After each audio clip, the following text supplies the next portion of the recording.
বিশ্বকাপ উন্মাদনার মাঝেই এলো ব্রাজিল আর্জেন্টিনা সমর্থকদের সংঘর্ষের খবর, আর তাতেই আহত নারী পুরুষ সহ অর্ধশতাধিক। খেলায় আর্জেন্টিনা দল 2-0 গোলে ব্রাজিল দলকে হারিয়ে দেয়। খেলা শেষে হার জিত ও ট্রল করা নিয়ে মাঠেই দুপক্ষের সমর্থকদের মধ্যে তর্কাতর্কি ও উত্তেজনা সৃষ্টি হয়।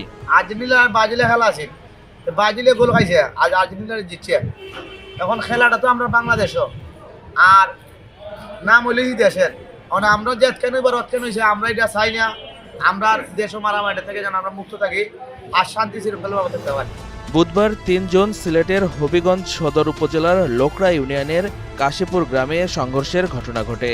সংঘর্ষে উভয় পক্ষের নারী পুরুষ মিলে অন্তত অর্ধশতাধিক লোকজন আহত হয়েছেন। গুরুতর আহত কয়েকজনকে উন্নত চিকিৎসার জন্য সিলেট হাসপাতালে পাঠানো হয়েছে।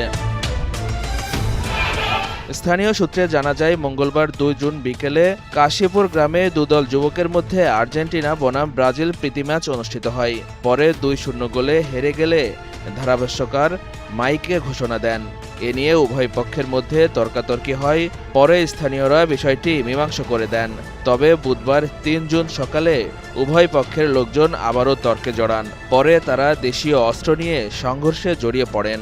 প্রায় ঘণ্টাব্যাপী সংঘর্ষে উভয় পক্ষের অনেকেই আহত হন।